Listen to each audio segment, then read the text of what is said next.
Bonjour mes amis, j'espère que vous allez bien, ainsi que vos familles. Dans cette nouvelle série de vidéos, on va découvrir l'assainissement des agglomérations.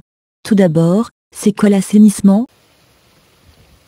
L'assainissement des agglomérations a pour objet d'assurer l'évacuation de l'ensemble des eaux pluviales et usées, ainsi que leur rejet dans les exutoires naturels, sous des modes compatibles avec les exigences de la santé publique et de l'environnement. En effet, les eaux usées sont acheminées vers les stations d'épuration, STEP, pour être dépolluées à un degré acceptable et rejetées ensuite dans la nature, cours d'eau, lacs, mers, etc., ou réutilisées à des fins agricoles ou industrielles. Effluents urbains. Les eaux d'assainissement sont de trois types: eaux de ruissellement, eaux usées, d'origine domestique, eaux industrielles.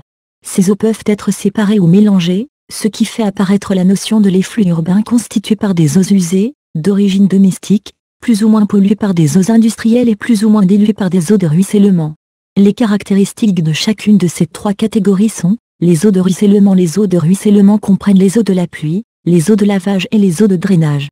La pollution des eaux de ruissellement est variable dans le temps, plus forte au début d'une précipitation qu'à la fin par suite de nettoyage des aires balayées par l'eau, faisant entraîner des matières polluantes telles que terre, sable, débris végétaux, hydrocarbures, etc. Ces eaux nécessitent normalement un traitement au niveau de la STEP. Les eaux industrielles. Ces eaux sont très variées suivant la diversité des industries, dont elles proviennent: papeterie, tannerie, textile, sucrerie, laiterie, etc. Certaines de ces eaux sont toxiques, pour la flore ou la faune aquatique ou pour l'homme. Elles peuvent être acides, corrosives, entêtrantes à la température élevée. Elles nécessitent obligatoirement un pré-traitement en usine avant d'être rejetées dans le réseau de l'effluent urbain. Les eaux domestiques.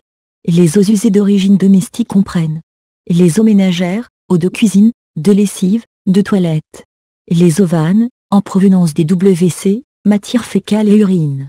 Ces eaux contiennent des matières minérales, chlorure, sulfate, etc., et organiques, sucre, graisse, etc., dans les trois phases solides, liquides et gazeuses et dans tous les états de dispersion, suspension, dissolution. Elles comprennent aussi des germes pathogènes, des champignons, des bactéries, des vers, des virus, etc.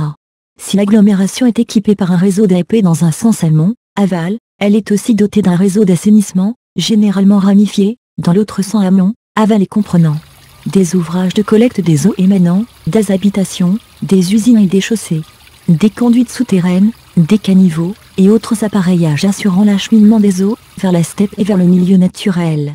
Divers systèmes d'assainissement. Les réseaux d'assainissement collectifs doivent assurer une évacuation correcte des eaux pluviales de manière à empêcher la submersion des zones urbanisées. L'élimination rapide des eaux usées domestiques et industrielles. En général, ces réseaux sont à écoulement à surface libre pour empêcher en toutes circonstances les remontées des eaux usées vers les utilisateurs en cas de débit fort. Les divers systèmes utilisés sont: système unitaire. Il se compose d'un seul réseau pour la collecte de l'effluent urbain. Ce réseau est doté généralement d'un ou plusieurs déversoirs d'orage permettant, en cas d'orage, le rejet direct par surverse d'une partie des eaux dans le milieu naturel, ne laissant passer vers la STEP que le débit de conception, le débit des eaux usées plus débit d'une petite pluie. Système séparatif. Le système séparatif se compose de deux réseaux, un réseau pour les eaux usées et un réseau pour les eaux pluviales. La collecte séparative des eaux usées domestiques nécessite des ouvrages de section réduite en raison du volume limité des effluents en cause. C'est un système économique pour autant que l'évacuation des eaux pluviales ne nécessite pas un autre réseau souterrain, c'est-à-dire qu'elle puisse être réalisée en faisant un large appel au ruissellement superficiel dans les caniveaux.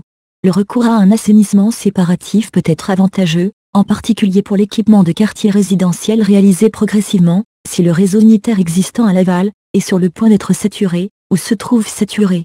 Les deux réseaux peuvent avoir dans certains tronçons le même tracé. Par contre, ils ont fréquemment des tracés différents et des profondeurs différentes. Le réseau pluvial pouvant être superficiel, caniveau, ou fossé, ou enterré, et pouvant se rejeter totalement ou partiellement dans le milieu naturel suivant le relief et la disponibilité du terrain. Le réseau des eaux usées est toujours enterré, raisons hygiéniques, et doit obligatoirement aboutir à la STEP. Système pseudo-séparatif. C'est un réseau séparatif où le réseau des eaux usées peut recevoir les eaux pluviales provenant des toitures, cours et jardins. Par contre, les eaux pluviales provenant des chaussées, parcs et trottoirs, sont évacuées par le réseau des eaux pluviales. Système composite. C'est une variante du système séparatif. Une partie des eaux pluviales est dérivée le réseau des eaux usées pour qu'elles soient traitées au niveau de la STEP, eaux de première pluie qui sont très polluées. Cette dérivation est obtenue grâce à certains équipements bien conçus, déversoirs siphoïdes par exemple. Système mixte.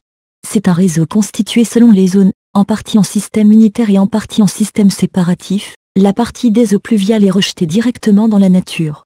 Systèmes spéciaux. Système sous pression, réseau en charge permanente sur la totalité du parcours. Par exemple, le réseau de regroupement de plusieurs communes par refoulement ou aéro-éjecteur. Réseau sous vide, conduite mise sous vide par une centrale d'aspiration assurant le transfert de l'effluent dans des conditions satisfaisantes d'étanchéité. Dans toutes ces techniques, le transfert est onéreux et elles ont donc une application essentiellement lorsque les difficultés du terrain rendent la solution traditionnelle très pénalisante, terrain rocheux, marécageux. L'intérêt du présent procédé est de concilier la réalisation de réseaux gravitaires à faible profondeur, avec des réseaux de transfert peu onéreux en investissement et fonctionnement.